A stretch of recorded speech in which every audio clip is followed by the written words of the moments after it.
We're proud to support the craft of journalism.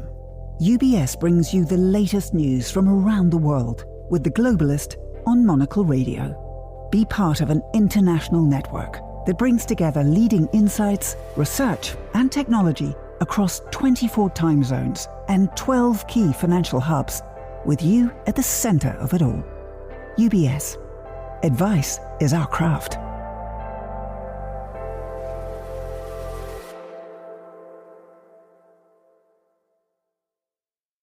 You're listening to The Globalist, first broadcast on the 18th of June 2025 on Monocle Radio. The Globalist in association with UBS.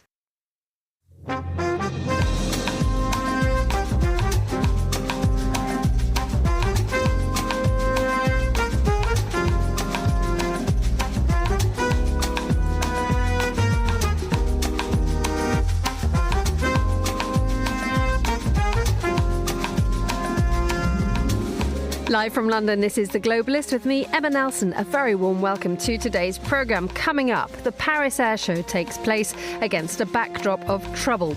First, Boeing keeps its profile low and the Israelis have a stall closed. We'll have the latest from Le Bourget and... I'd like to welcome you back to Paris for this magnificent venue as we gather for the 2025 Skytrax World Airline Awards. We'll mull over the merits of Qatar Airways claiming the crown of the world's best airline for the 9th time. Also coming up in the next 60 minutes, no deal between Japan and the US as a meeting between the two leaders on the fringes of the G7 summit failed to reach agreement on tariffs. Our paper review will focus on the Canadian publications. Our design editor Nick Moniz will join me from Copenhagen with an update on 3 days of design. Plus, we'll hear the latest from Art Basel too. That's all coming up on The Globalist, live from London.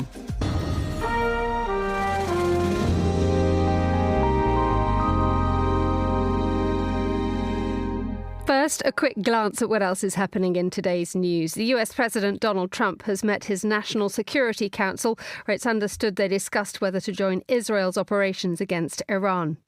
The members of the G7 haven't issued a joint statement on Ukraine after resistance from the US, and Japan and South Korea have expressed concern over the ever closer relationship between Russia and North Korea. Stay tuned to Monocle Radio throughout the day for more on these stories. But first, the Paris Air Show is the traditional location for some serious competitive sparring between the two giants of aircraft manufacturing, Boeing and Airbus. But this year, Boeing is laying low. The Air India disaster is still playing out on the world's TV screens. Airbus, meanwhile, is scooping deals aplenty. But there were plenty of other headlines at Le Bourget this week, considered the jewel in aviation's calendar, including for the 9th time, Qatar Airways winning the title of the world's best airline. Well, to unpack what's been going on in Paris for the last few days, I'm joined now from Geneva by our editorial director and chairman, Tyler Brûlé, Monocle's Paris bureau chief, Simon Bouvier, and Murdo Morrison, head of strategic content at Flight Global, who also joins us from the Paris Air Show. A very good morning to you, gentlemen. Good morning, Emma. Good morning. Murdo, if we could begin with you. Boeing, this is the disaster story of the air show, isn't it? Because the CEO and executive vice president were both set to attend but did not show. They were, and this was a last-minute decision by Boeing, and really rather an inevitable one, because it just would have been, I think, seen as unseemly for them to be turning up at an air show like this when the investigation is still going on, when people are mourning, when people haven't even, had the bodies of their loved ones recovered. So it's, apart from that, they're also just very, very busy with the investigation and dealing with their own teams, and so they've taken I think probably the inevitable and very sensible decision not to attend the show. And staying with you briefly, Murdo, no comm strategy or showing up or otherwise of any C-suite will actually work if there's no evidence that the brand can be trusted. Is there a sense that trust has waned in Boeing? Well, funnily enough, we were just writing a piece, which I had to change at the last minute, about how Boeing have done some great work under their new CEO to repair the damage that's been caused by the multiple series of misfortunes that they've had over the past sort of 6 years, from the MAX crashes to the the production failures to all, the financial problems. And under the new CEO, they have actually been making progress and really repairing both their balance sheet and their image and starting to get their production going again. So it was all looking up for Boeing before this latest incident. And we have to stress, of course, that, the investigation could show that this had nothing to do with Boeing or Boeing's engineering or anything. This could have been something that was down to, a freak pilot error. We just don't know. We'll have to wait and see what the investigation says. Simon, meanwhile, you were at the Paris Air Show yesterday, where Airbus have absolutely been scooping up deals both in the civilian aviation world and also in the military. That's right. I think the headline is about $10 billion worth of contracts with airlines from Saudi Arabia, from Poland, from Japan.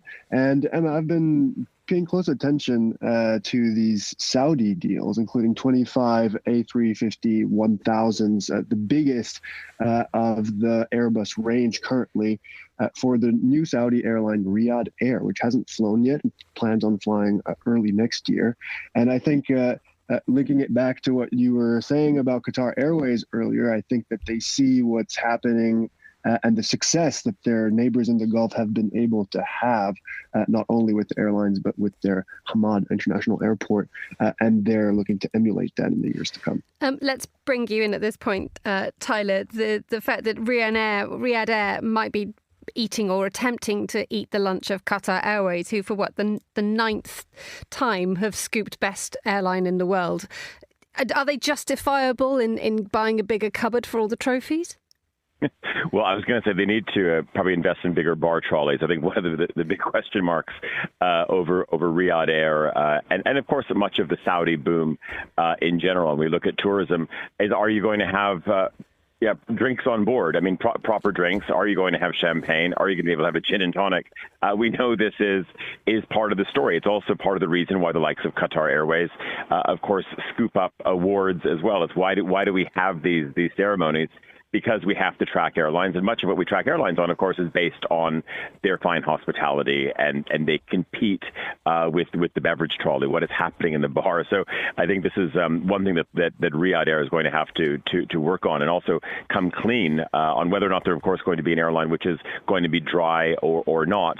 And I mean, and as for Qatar Airways, ninth time scooping this award as world best airline, I think it's up for a debate. I think there's probably a whole show that we could do to, of course, dissect this, Emma. All right. Well, let's start off, Murdo. I mean, would you be awarding Qatar the best airline again? And given the fact that they are able to throw the kitchen sink, not necessarily the drinks trolley, back at them in terms of the amount of money they can pour into the airline, which dwarfs the ability of anyone else to have a sort of a significant chance.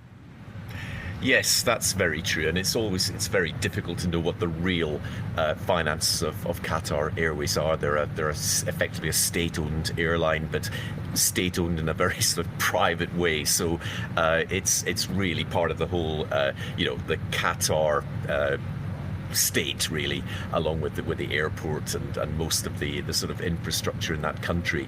I mean, Qatar Airways is a very, very impressive airline. They put a lot of emphasis on customer service. Their premium product is excellent, but there is a lot of competition, and they have done very well. They've done very well in building that network. It's not quite as big as Emirates, their local rival, but it's bigger than Etihad in Abu Dhabi, their other rival. So they really are sort of the number two in that region behind Emirates, and they would say maybe smaller in size than Emirates, but a more quality product than Emirates offers.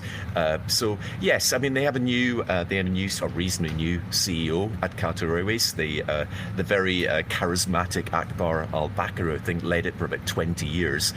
Left a couple of years ago, and it's a very different. The new CEO is a very different type of personality. So I think that is a change. Al-Bakr really sort of led the growth of that airline. He was a very, very charismatic figure in the industry.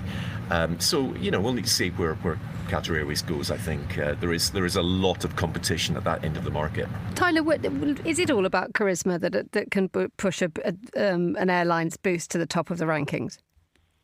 Well, yeah, you need great leadership. This is, an airline in many ways is like a good hotel. It's a flying hotel increasingly. And of course, great hotels, whether they're groups or whether individual properties, are generally led by charismatic general managers, charismatic CEOs, people who are not just passionate about the architecture of the building or the engineering of their aircraft.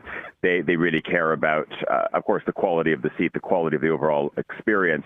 I think one thing we're seeing, though, Emma, right now is that there's a bit of maturing going on, with the likes of Emirates. Emirates, of course, was the darling for a long time, but the airport is no longer fit for purpose. Of course, they're building what will probably be the world's biggest airport in Dubai.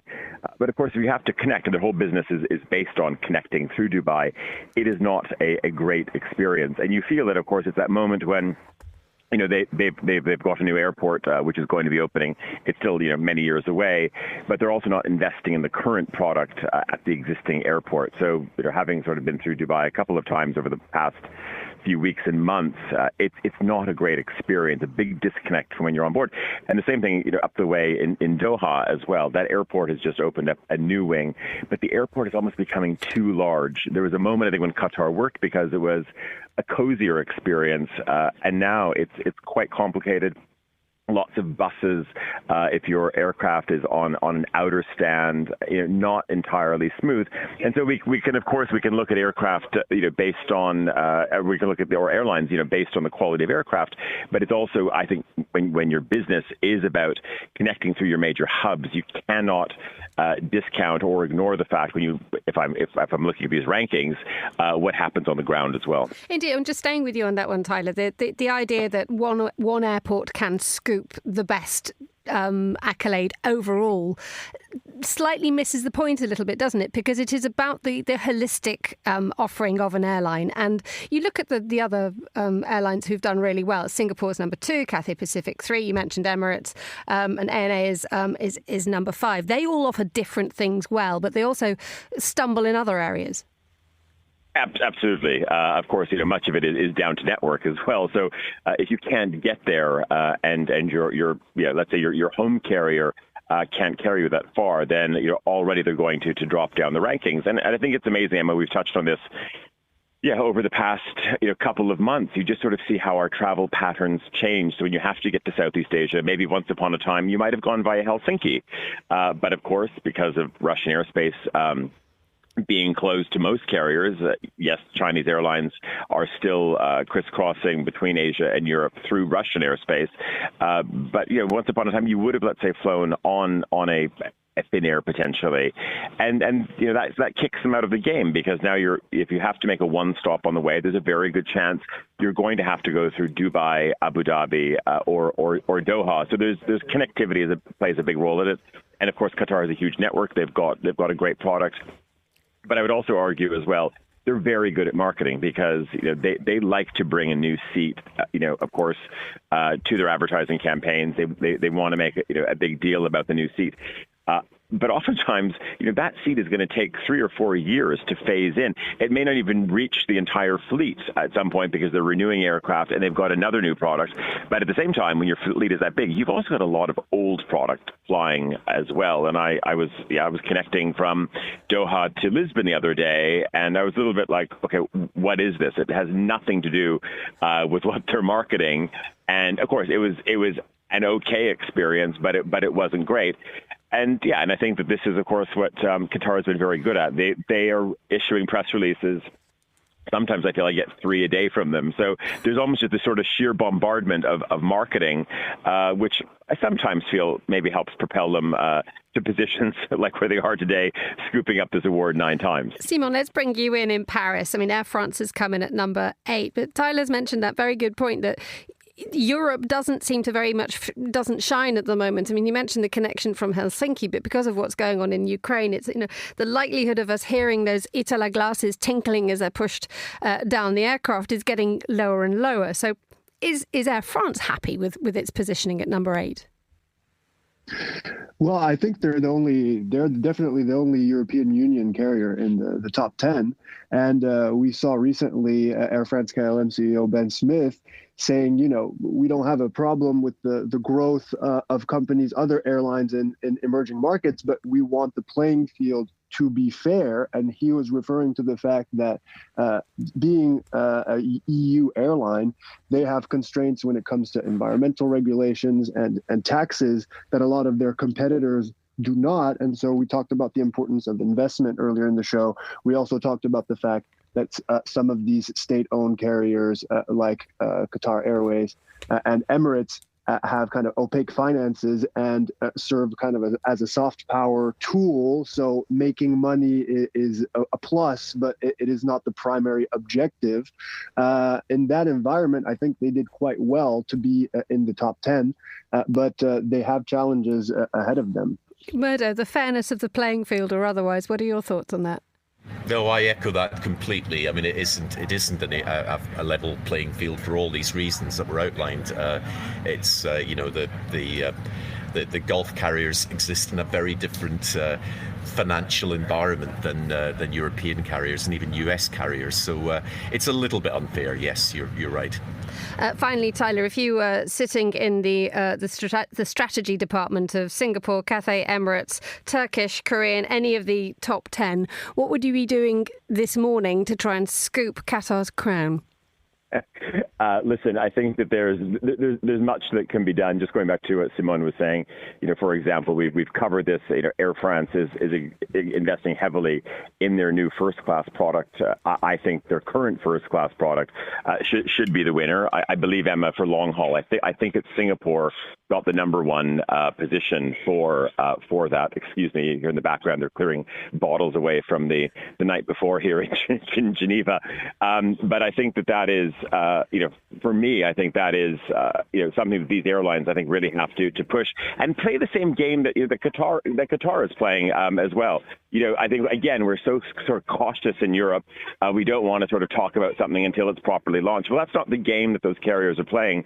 The other thing I would say, though, as well, is we should remember that it's not a level playing field. But if we look back to the golden days of Air France, of Alitalia, of Lufthansa, when all of these brands, emerged and of course became the household names they are today. We have to remember they were all state-owned then, right?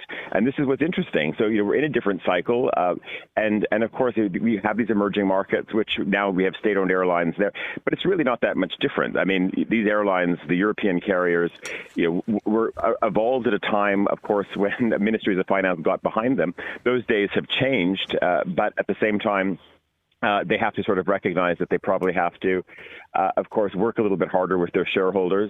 It's not easy, but I feel that actually Europe could have a bit of a punchback. So of course we'll see what happens. We'll revisit this at Farnborough next year. Tyler Brûlé in Geneva and our Paris bureau chief Simone Bouvier, and thanks also to Murdo Morrison, head of strategic content at Flight Global, heading back off into the fray of Le Bouvier. Thank you all for joining us on Monocle Radio. You are The Globalist.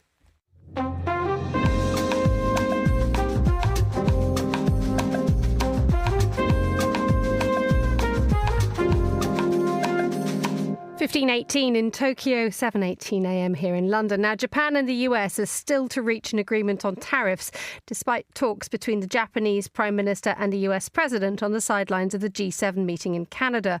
The US has imposed tariffs of 25% on auto imports, something Japan says isn't only just damaging its economy, but the world's as well. Well, Tomohiko Taniguchi is the former special advisor to the cabinet of Shinzo Abe, joins us on the line now from Tokyo. Good afternoon, Tomohiko. Thank you very much for having me. Good to have you back today. Any great surprise that this deal didn't happen?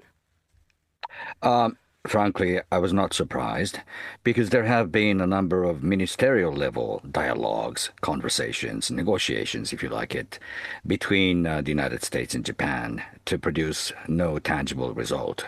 On top of that, there was a summit meeting between the President of the United States and Prime Minister of Japan. So it was almost doomed that the bilateral summit meeting would produce no tangible result. Indeed. And to go into negotiations with that sort of frame does not bode well for sort of the ability for Japan for actually to sort of make its voice heard. I mean, how damaging is this failure actually going to be? Well, it's not over yet. But the negotiations have, if the negotiations have ultimately failed and 25% of tariffs would be imposed on the Japanese automotive sector, I think it's going to be damaging very much. Automotive sector makes not so much amount of shares as opposed to the nation's GDP, but if you look at the number of employees, workforce involved in the automotive making business, that's a huge element. And remember that Japan is undergoing very much a tense election periods. Tokyo Metropolitan Assembly, followed by the elections for the upper house, and the political leadership must pay duly a great amount of attention to the automotive sector because, as I say, it's got a huge number of workforce. So what needs to be done here to try to bring the two very divergent situations together? I mean, is it all down to Donald Trump's decisions and his direction, or can Japan get on with it in a different area? I think the priority has to be put on how to make Donald Trump say, wow, this is a beautiful package. This is a beautiful deal that the Japanese have come up with. And I don't think it's only about the automotive sector. I think the Tokyo's negotiation team must be broadening their perspectives by including innovative elements such as helping build shipbuilding facilities in the United States and a total package including automotive sector's elements, must be attractive enough for no one else but Donald Trump to see that this is a beautiful package. And we saw also, looking more widely at Japan's role within the G7, we saw the Prime Minister meeting the German Chancellor Friedrich Merz for the first time, and indeed there was a discussion with the new South Korean president. Especially their focus was what they are seeing Russia and North Korea doing. They're getting closer and closer, and this is even more of a concern, isn't it? So Japan's voice within the G7 and more globally, how was it shaped or amplified this week in Canada? Well, in order for Japan's voice to be heard more, articulate manner, one needs to be extremely a good communicator. And for that matter, the Prime Minister of Japan is grossly inexperienced, one has to say, when it comes to foreign policy, when it comes to speaking with the international leaders. So it's been sort of a debut still for the Japanese Prime Minister. But I think it's good for the Japanese Prime Minister be able to meet the new Chancellor of Germany and the new President of South Korea. Especially, it's very much important for South Korea and Japan to continue developing their already fairly good relationship going forward. And I think it's for that matter, the meeting between South Korea and Japan has been very much important. Tomohiko Taniguchi, former special advisor to the cabinet of Shinzo Abe. Thank you so much for joining us on the line from Tokyo. Still to come. I'm Nick Manise, Monocle's design editor, dialing in from Copenhagen, and I'll be bringing you the latest from the 3 Days of Design Festival. Stay tuned. You're listening to The Globalist. Craft is its own reward, which is why at UBS, we're honoured to work alongside over 50 of today's leading Nobel laureates, each an expert in the art of economic science, bringing you engaging discussions, actionable insights, and inspired solutions, all focused around the questions that shape our world today. For a better outlook, find a Nobel perspective. UBS. Banking is our craft.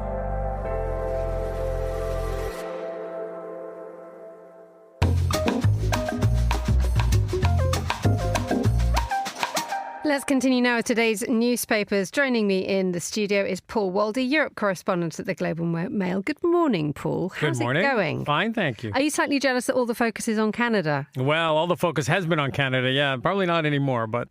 everyone's getting everyone's getting the column inches. Beautiful Rocky Mountains and all the grizzly bears. Do you have to step back a little and let the others have a shot at writing? A little bit, yeah. Okay, well, look, let's talk about that. Looking at the Globe and Mail and its coverage of the G7.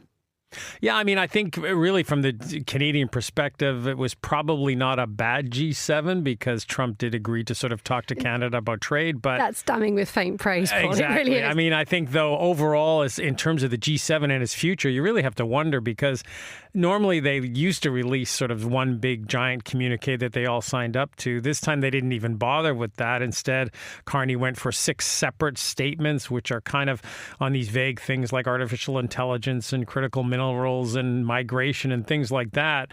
They couldn't agree on anything to do with Ukraine. They couldn't agree on anything to do with trade, which were the 2 big things.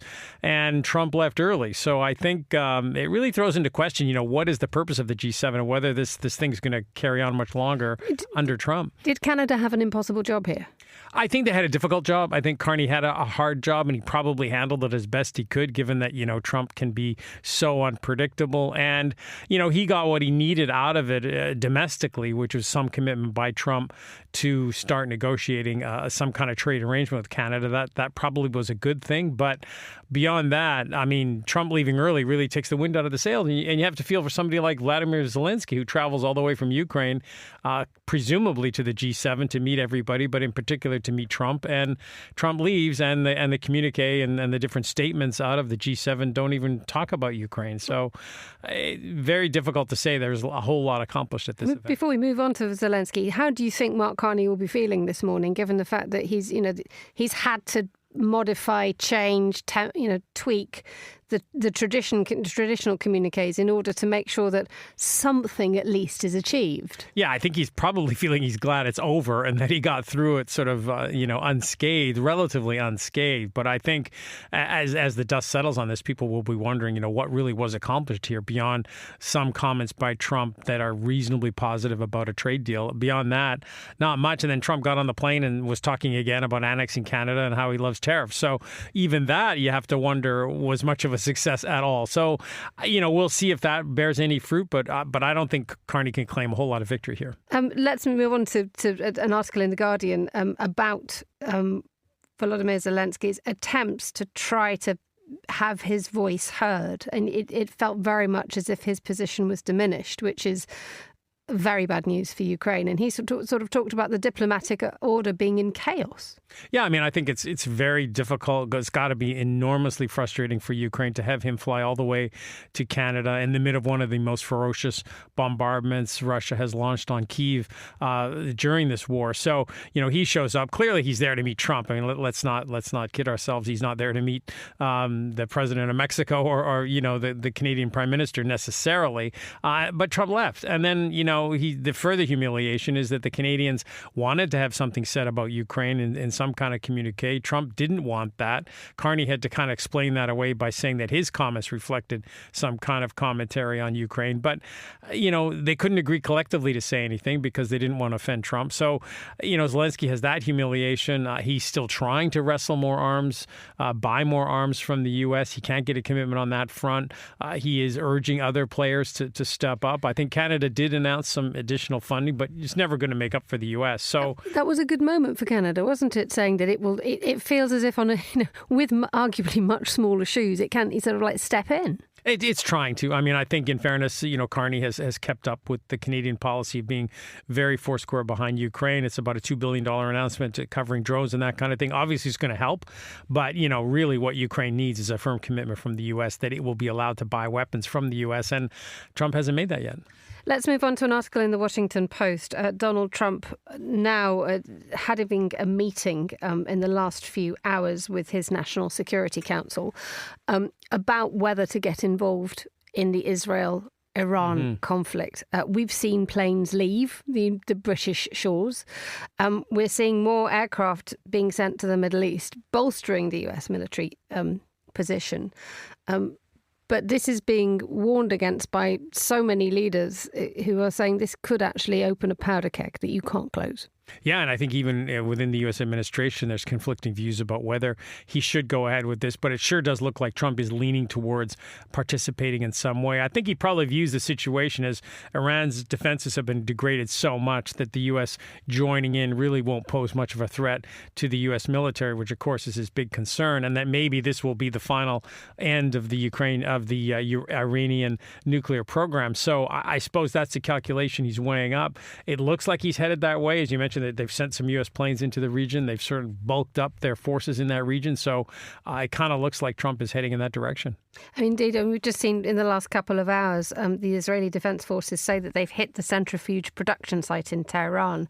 That is a huge production site and several weapons manufacturing sites. This is coming from the IDF. Not yet verified, but were this to be true, I mean, Israel, it seems to have, a very clear purpose here.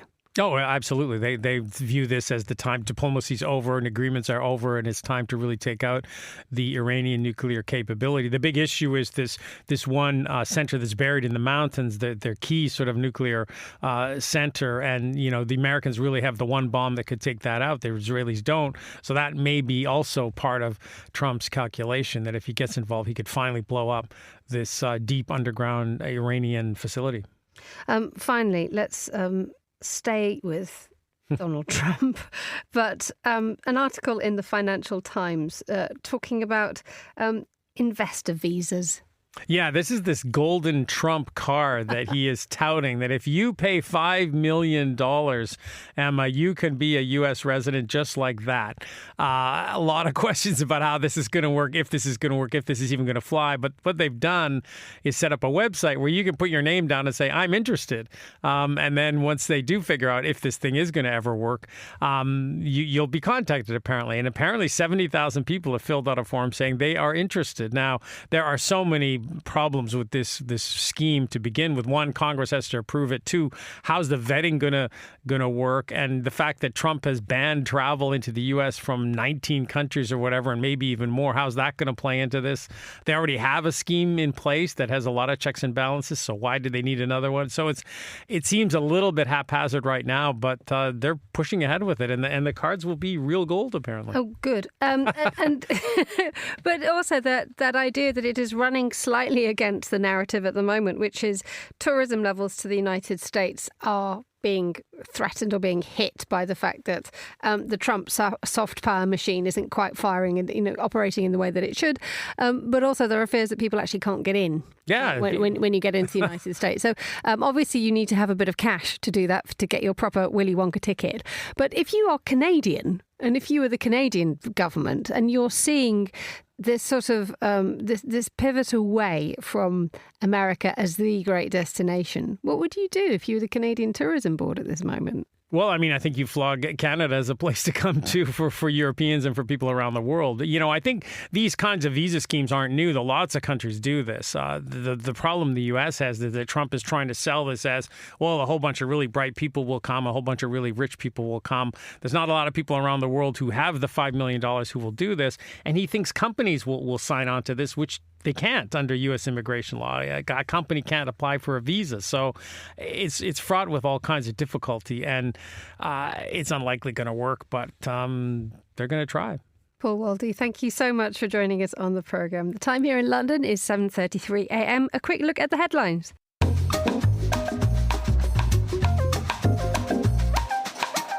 The US President Donald Trump has met his National Security Council, where it's understood they discussed whether to join Israel's operations against Iran. The US military is deploying more fighter aircraft to the Middle East, bolstering US military forces in the region. There have been warnings by world leaders about the conflict between Israel and Iran. President Macron of France said any attempt at regime change in Iran would result in chaos. The members of the G7 have not issued a joint statement on Ukraine after resistance from the United States. G7 leaders struggled to find unity over the conflict in Ukraine after Donald Trump left a day early to address the Israel-Iran conflict from Washington. And Japan and South Korea have expressed concern over the ever closer relationship between Russia and North Korea. Moscow's security chief says Pyongyang will send thousands of workers to help rebuild the Kursk region. Seoul says it's a violation of UN sanctions on North Korea. This is The Globalist. Stay tuned.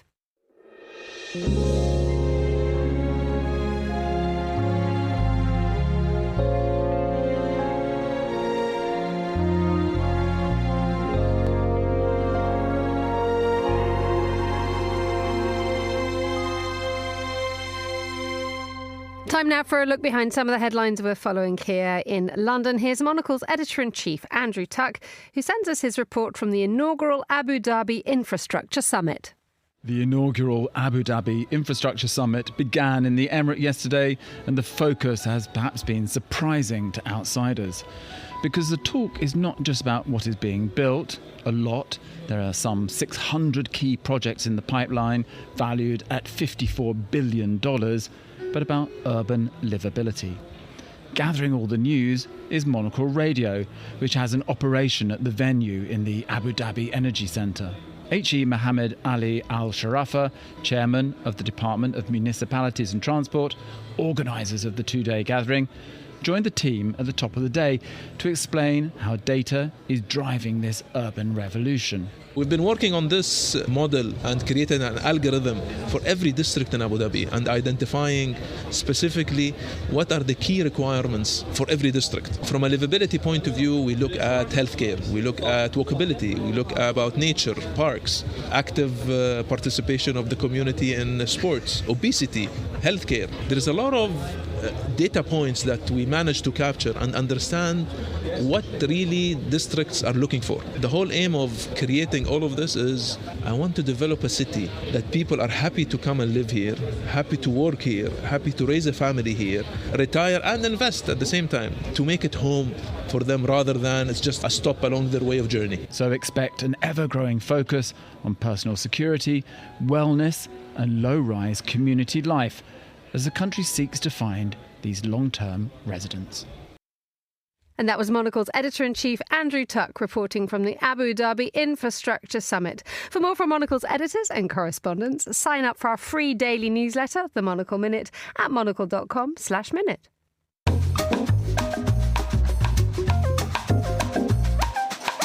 7:36 here in London. Let's talk tech business news with Isabel Hamilton, UK tech editor at Politico. Good morning, Isabel. How are you? Morning. Good to have you with us. Right, let's talk about the UK government putting £16 million into cybersecurity programmes. On the face of it, £16 million seems like quite a lot of money, but is it really? Well, you have to sort of view it in a wider context. This is an announcement that came just this morning from the Department for Science, Innovation and Tech. And they're putting 60 million towards cybersecurity programs. They're also commissioning this growth action plan for the cybersecurity sector that's going to report this summer. And cyber is going to be a part of the industrial strategy that we're going to see from the government next week. The government's previously identified it as a sector for the UK which was growing a bit faster than they realised. So they're probably going to put a little bit more firepower behind trying to get, more people into that sector, get more productivity out of it. So yes, I think, in the broader fiscal context of what a government can spend, 16 million isn't a lot, but it's going to form part of a wider effort. So how do they go about recruiting the best minds and actually securing the future of an industry which is absolutely key to both government and the private sector? I mean, I think the government would say that they're incentivising it through sort of broader schemes like at London Tech Week, Keir Starmer announced they're going to be putting money into this broad upskilling program that's going to apply to the whole tech world. But I think you would find in, for example, sort of the R&D space, there are people who are saying that the government needs to think more seriously about things like immigration, like how difficult it is for the best and brightest to come here and set up shop. And indeed, where does the United Kingdom sit in the world of cybersecurity? We see, obviously, so much of this comes from the United States. And Europe is also pushing forward when it comes to sort of designing security into future products. What role does Britain play?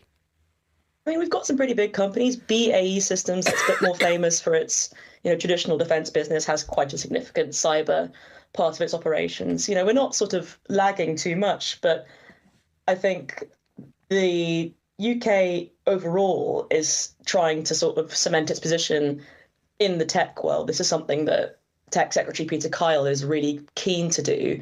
And I think there is a bit of a fear that we could get left behind by other economies. Let's move on to a fight involving Elton John. This has a wider implication to the world of AI. It is not just about the singer.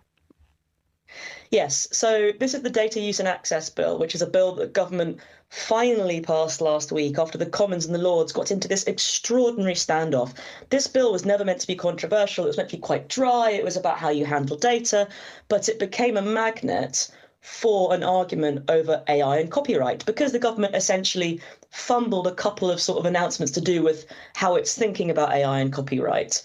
This bill suddenly became the focus for a couple of people in the Lords, specifically Bevan Kidron, who want this issue addressed now. And it led to this extremely lengthy process of ping pong with the Lords sending the bill back to the Commons so many times.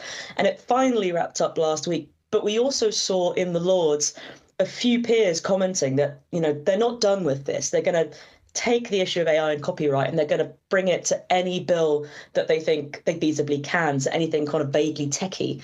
So really, this bill and the fight that came up as a result of it becoming this kind of magnet.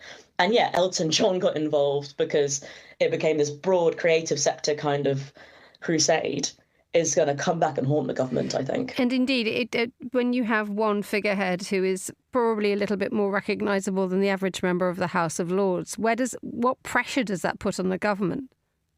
Oh, I think it heaps fantastic pressure on the government because it makes for a much better headline. When Elton John is going on Laura Kuenssberg, and he was actually quite rude about the Tech Secretary, Peter Kyle. He said that he was a moron. It suddenly means that it's more interesting to a wider base of people, and that does put more pressure on the government. Let's move on to the issue of data centres, not necessarily considered to be the most thrilling of subjects in themselves, but they have an enormous impact on our environment. Yes, well, it's not very clear exactly what impact they have, and that's kind of the problem. So the Environmental Agency put out a report yesterday that said, I think it's England is facing a 5 billion litre water shortage by 2055. And a part of that assessment was the predicted expansion in data centres. The government said in January it wants to mainline AI into the nation, and part of that is building out the infrastructure, and that means data centres. And there's this plan to set up these things called AI growth zones, these places in the country the government will kind of designate where it makes life easier to get planning permission for a data centre. But data centres need cooling, and water can be quite a big part of that. And in the Environmental Agency's report, it said that there really isn't any transparency about how much water data centres use. It said it's experiencing barriers in getting information about water consumption. And it said it's not the only one. It said other sectors who are working with data centres have reported the same issues. So there's this big problem that we know that they're quite water, intensive, but we don't know exactly to what extent. And that makes it very hard for the EA to make its calculations for the future. And it's quite a big jump that people still have to make, isn't it, between the fact that what you do online, on your phone, on your laptop or whatever, has, storing stuff in the cloud, people assume doesn't have any kind of consequence. But it is phenomenal, isn't it? It is. And I think, the AI boom has been identified as specifically causing a huge uptick in sort of energy consumption and water consumption by these purpose-built data centres. They're not just sort of the regular cloud storage data centres where your emails are staying. Although the Environmental Agency did recommend people could try deleting their emails to sort of alleviate the water usage. But yeah, the AI sort of centric data centres are a slightly different animal. And finally, on this problem, the owners and the operators of the data centres, what can they do to make sure that their properties are doing as little harm as possible?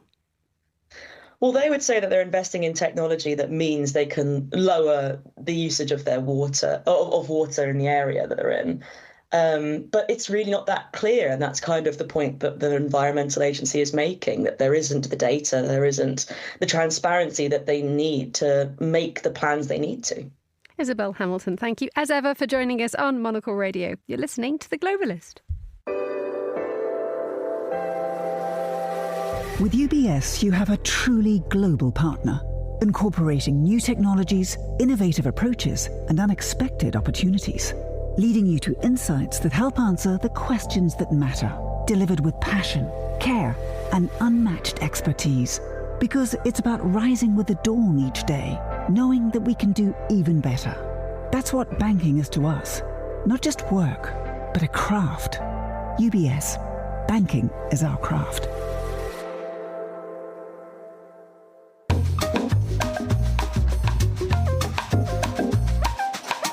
It's 8:44 a.m. in Basel, which is where we head now. Art Basel is well underway in 80 degrees heat, so sitting under a comfortable shade is our Associate Culture Editor, Sophie Monaghan-Coombs, who can bring us up to date. A very good morning to you, Sophie.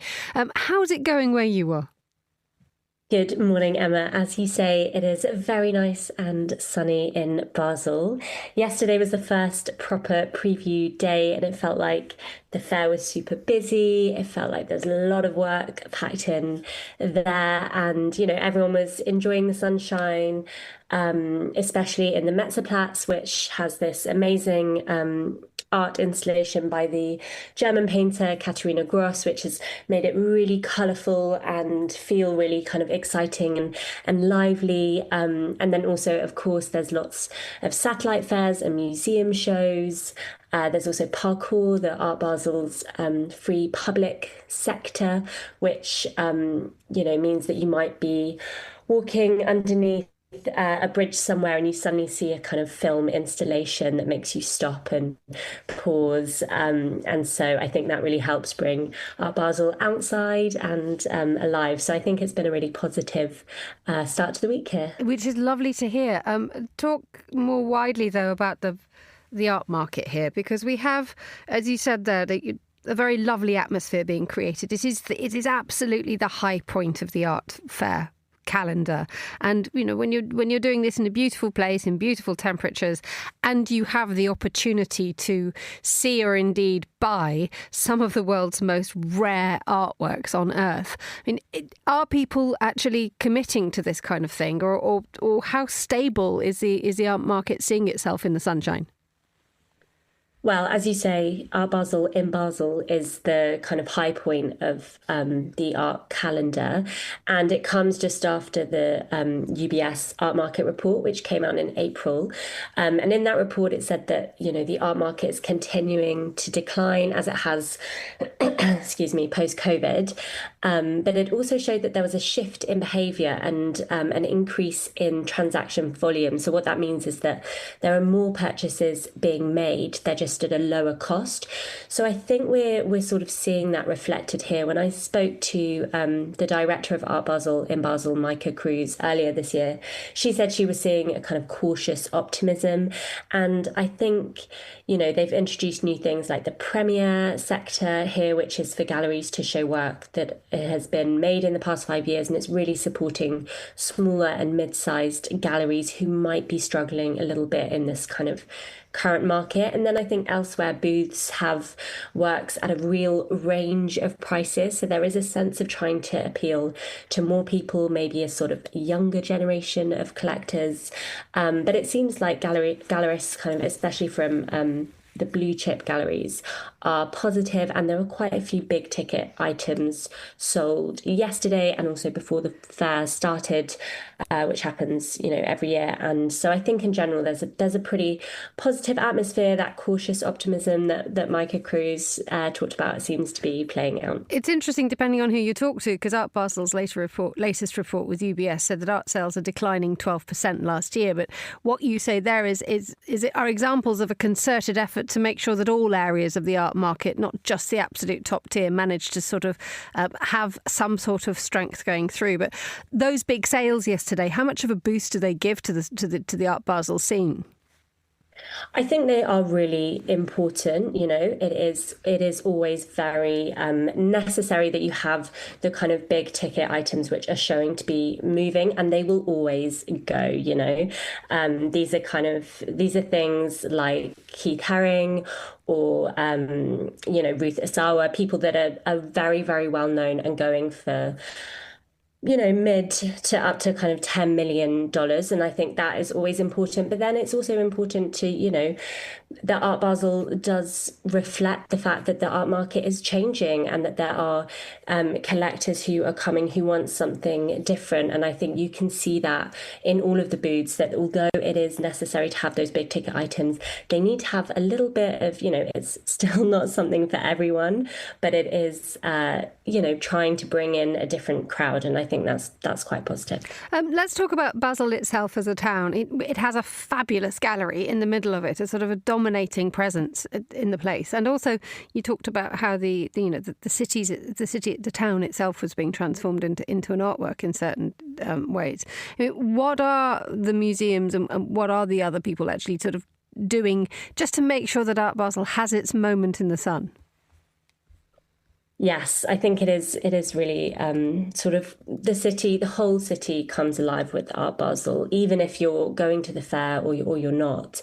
And as you say, Basel has a whole host of amazing museums. One of the museum shows that I think is worth kind of shouting out, which I'll be going to straight after this, is at the Schaulager Basel, and it's by the British film director and artist Steve McQueen. It's called Base, and it's a recent work of his which has been shown before elsewhere, and it's not a film, but it's consists just of light and sound, so it sounds quite unusual. I'm looking forward to seeing what it's all about, but I think one thing that's important to say about it is that it comes 12 years after he had this kind of momentous retrospective at the same location, and I think that is just showing how Basel has always been very good at highlight, and that was his first sort of major retrospective, and I think Basel's always been really good at highlighting different artists and supporting them with museum shows.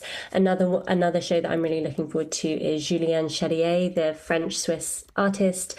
His work is all about the relationship between our relationship with the environment, and he's got film, sculpture, photography and installation. Sounds kind of mega, and it will be sort of centered around the theme of water. So I think that, as you say, there's lots of interesting things happening, and the parkour kind of public sector works that are dotted all around the city are always just quite fun and exciting to spot. You've done Art Basel before, but not since Eurovision. I mean, we talk about the art and the fact that Basel steps up as a giant gallery, as you've just described.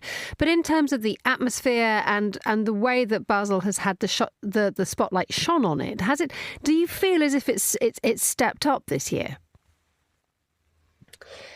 I do. I feel like maybe it's because of how people are talking about the art market and, the current state of the world. It really feels like Basel has had to put on a kind of extra show this time.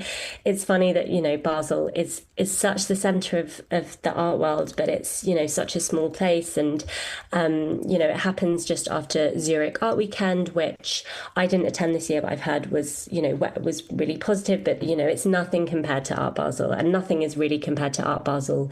In Basel, everyone is here. All of the galleries are here. There is so much going on. Everyone's schedules are just completely packed. And I think there is that real sort of sense of lifting up Basel as a city, as it has done, for the past over 50 years. And I think it continues to do so, really. Our Associate Culture Editor, Sophie Monaghan-Coombs, thank you so much for joining us on the line from Art Basel. You were The Globalist.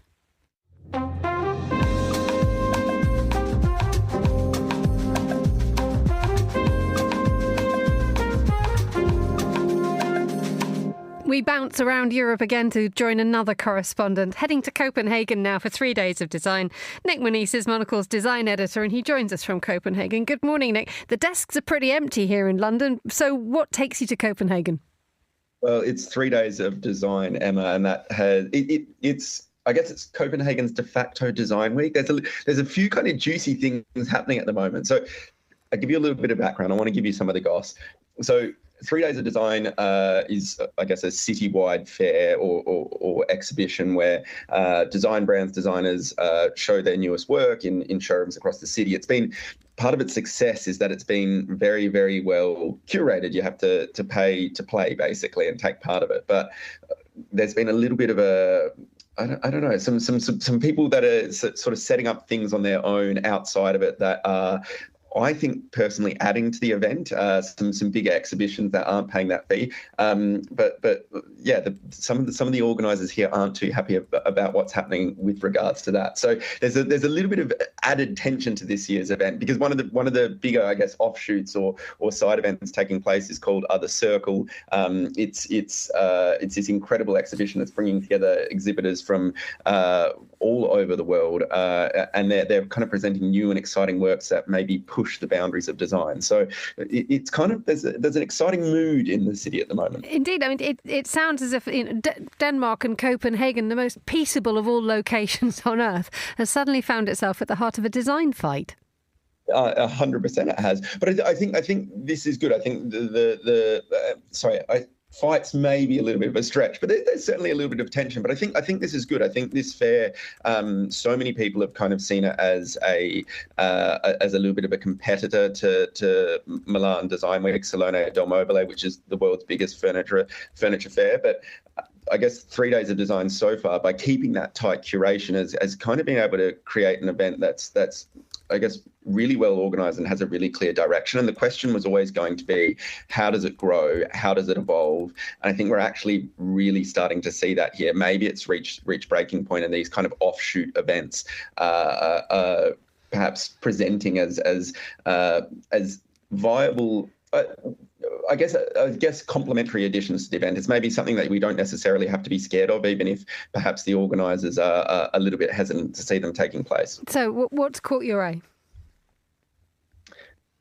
Sorry, you just dropped out there, but I think I'm going to be kind of bouncing around the city for the rest of the day. I've already seen some incredible things. There's obviously the big brands doing things, and Tradition has just opened a new hotel, which I think is quite phenomenal.